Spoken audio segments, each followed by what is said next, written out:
এইসব মেয়ে গজালের কিছুদিনের খোরাক হলো। শ্রীপতির মেজ ভাই গায়ে এসে বাড়ির চাবি খুলে লোক লাগিয়ে ঘরদোর পরিষ্কার করাতে লাগলো।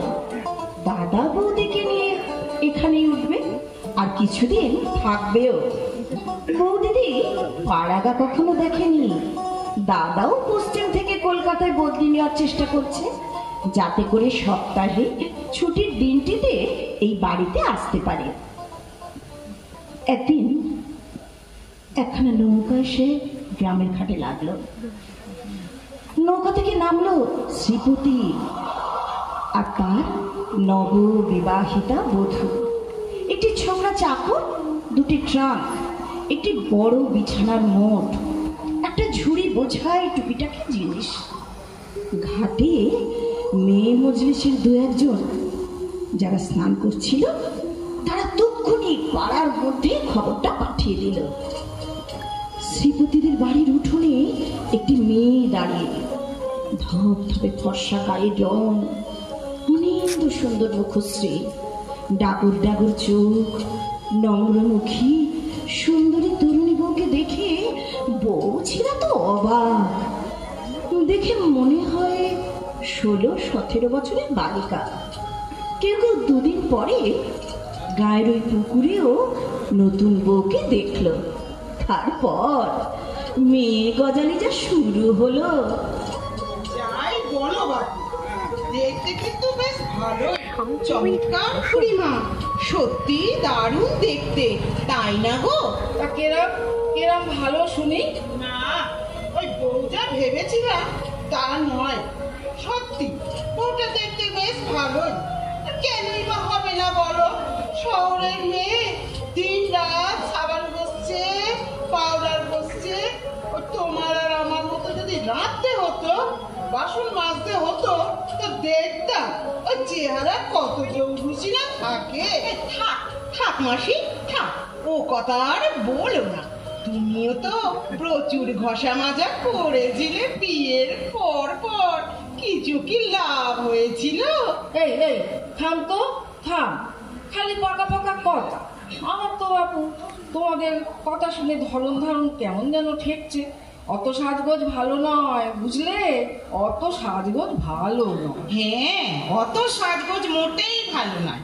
ওসব ভালো ঘরের মেয়ে নয়, দেখলেই বোঝা যায়। বাসন মাজতে হলে ও হাত আর বেশি দিন তো সাদাও থাকবে না আর নরমও থাকবে না। খেলা তো বোঝেনি পাড়া গায়ে, ওই গলায় নেকলেস ঝুলুতে ও আমরাও জানতাম। এখন না হয় ঘর মরে আমার দিন গেছে। যাক, তা বুঝলে কেমন? তা বেশ একটু ঠেকারেও বাপু, গায়ের মাটিতে যেন গুমরে পা পড়ছে না। বাউনের ঘরে বের হয়ে ভাবছে একেবারে। তা তো হবে, বদ্যি বাউনের মেয়ে বাউনের ঘরে আছে, ও সাত পুরুষের ভাগ্যি। রূপ দেখানোর জন্যে সেদিন দেখি পুকুরে নাইতে নেমেছে। কত রঙ্গ দেখবো বাপু, কত রঙ্গ দেখবো। এই তোমরা কেন ভালো দেখতে পারো না বাপু? কেন গো, কেন ওসব বলবে একজন ভদ্র ঘরের মেয়ের সম্বন্ধে? কাল বিকেলে আমি আর কমলি গিয়ে কতক্ষণ ছিলাম নতুন বউয়ের কাছে। কোনো ঠেকার নেই, অঙ্কার নেই, খুব ভালো মেয়ে। হ্যাঁ, আমাদের তো কিছু তো উঠতেই দিচ্ছিল না। কত গল্প করলে, খাবার খেতে দিলে, আবার চাও করলে। আর সেরকম সাজগোজ করতে তো দেখলাম না, সাদা সিধে শাড়ি সেমিজ পরেই তো ছিল। তবে খুব ফর্সা কাপড় চোপড়, বেশ গোছগাছ আছে। আর আর ঘরগুলো কি চমৎকার সাজিয়েছে। তোমাদের কি আর বলবো, আয়না, পিকচার, দোপাটি ফুলের তোড়া বেঁধে ফুলদানি সাজিয়েছে, ভারী ফিটফাট। আবার চায়ের বাটি মাজতে ওই ডোবাতেও তো নামলো, তাই না রে শান্তি? ওরে রাখ রাখ, ওই পচা এঁদো জঙ্গলের ডোবায় দুদিন নামতে দে। আমারও কি এমন রং ছিল রে? ছিল না। বই হয়ে আসার পর তোর মেশো সে কি আদিক্ষেত, একে নিয়ে যায় ওকে নিয়ে যায়, কাজ ছাড়া হতে দেয় না মোটে। আর এখন দিন রাত বাঁশতলায় বসে তাস মেলাচ্ছে। বাড়ি আসার নামটি নেই গা। সব ওই ডোবা আর পুকুরের জন্য রং গেল, বাসন মেজে মেজে শরীরও গেল। দুদিন যেতে দে, দেখবি ওরও আমার মতোই হবে। কি যে বলো তুমি মাসি, বলতো না যেন বৃদ্ধি মেয়ে। ওই রূপ নিয়ে কেউ ডুবাই বাসন মাজতে নামে? ও হাতে ছাই দিয়ে বাসন মাজা অভ্যাস আছে, হাত দেখে বুঝেছি। যা, তা হ্যাঁ রে কমলি, তুই আর শান্তি দেখছি একবেলা নতুন বইয়ের সঙ্গে কাটিয়ে একেবারে নেওয়াটা হয়ে গেছিস। কেন হব না বলো? যাওয়ার সাথে সাথে লুচি হালুয়া নিজের হাতে বানালে, কি সুন্দর কাপ, বিষও দিয়েছে। আর চা তো করলে অনেক পরে।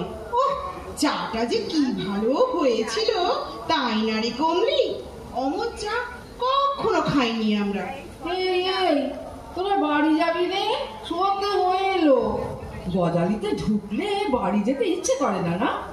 ওই দেখ, চিপটিদের বাড়ি তুলসীতলায় সাত তাড়াতাড়ি কে যেন বিধি মধেছে। কদিন আগে দেখেছি যেন ভূতের বাড়ি ছিল। হে তবেই বলো, কাল তো আমরা সন্ধ্যেবেলাতেই গিয়েছিলাম।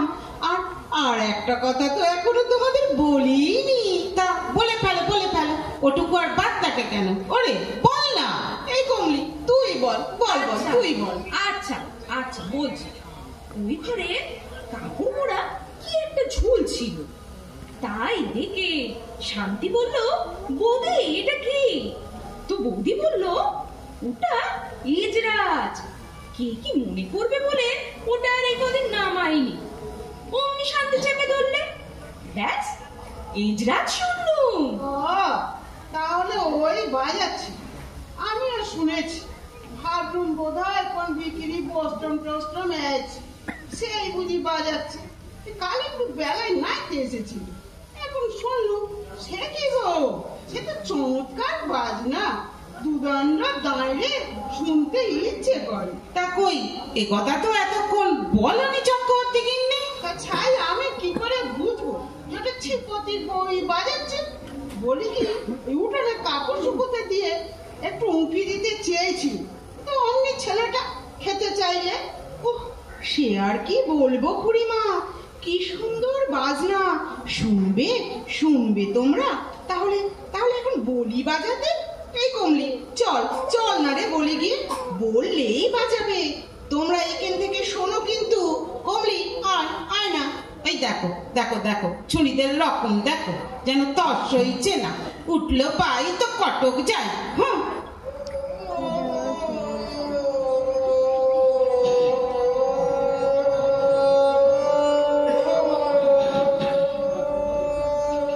সেদিন থেকে সকলেই শ্রীপতির বউকে অন্য চোখে দেখতে লাগলো।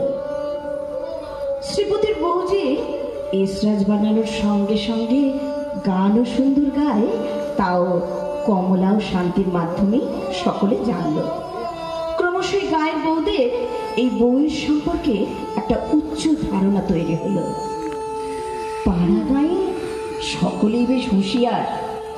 ধার দিয়ে সে যদি 1 কেজি চাল কি 2 পলা তেলও হয়, তার জন্য 10 বার তাগাদা করতে এদের বাঁধে না।